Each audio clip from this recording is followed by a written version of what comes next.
Thank you. Hello, everybody. I'm going to present the work of myself and my colleagues, and I would like to start with asking you to guess what the decade of this picture, what the decade this picture was taken. Uh, Anyone want to share his thought? 70? Okay. 50s. Okay. So the 50s was right. 70, good luck. So yes, it was in 50s. Now in another picture, here we have another picture. Any thought? Very quick. We need answer because we don't have time. 70s. Awesome. Thank you. The third one. Yeah. 80s. Yes, that's right.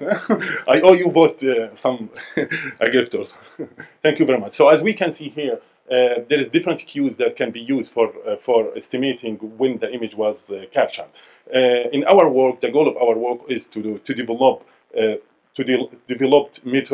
automated method for capturing the fashion trends over time.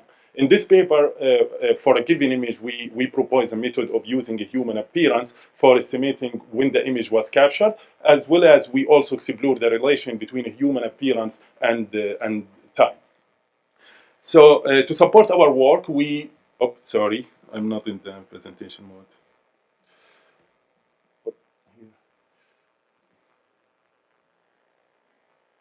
So to support our work, we have to build a data set.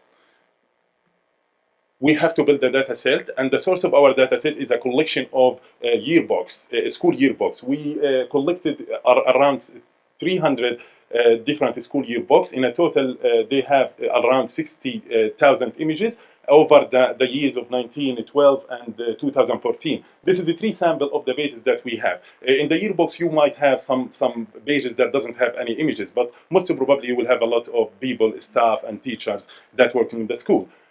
So we have these pages. We run a face detector over. We run a face detector over these pages, and we extract two different patches. The top one is the face patch, where the bottom one is the torso patch. In the torso patch, we have not just the face. We have more than the face. And using this process, we end up having a very nice data set that we are making it available for the computer vision community, where we have around 700,000 face patches, as well as we have around 500,000 torso patches. And this is a sample of the images that we have. As you can see with the time, the color can be shown up in the images, and the right one is the torso patches. So using this data set, we propose approach of using deep learning. In this case, we're using the AlexNet, and as we can see here, we have initialized our network using ImageNet, and the loss function was the softmax function. We trained three different networks. One of them in the face patches, where the second on the torso patch, the third one on a random patches that we just capture it randomly from the box. And also we consider training another three data sets over grayscale images, because we want to reduce the effect of the colors and make our networks focus more on the semantic content of the image. And this is a sample of our models, where, as we can see here, we push an image and we get a distribution, probability distribution over the years, and it's quite nice, yes.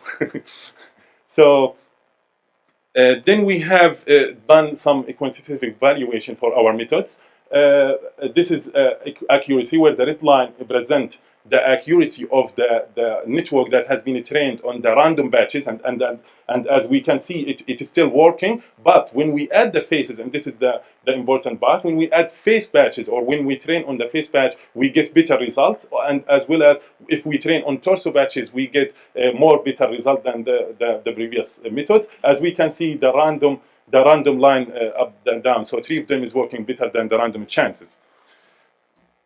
And this is one of the experiments where we try we try to understand what our network has presented. In this figure, in the first row, we have the 5 images that happen to have the highest probability of being from a specific year, 1965. And the same way we generate the other rows. If we look at this, we might notice that some of the rows has a specific hairstyle that we are happy about. And we also done different experiments to explore that. And please come to our poster if you have if you need more detail and to see other experiments that we've done over our data set. And thank you very much.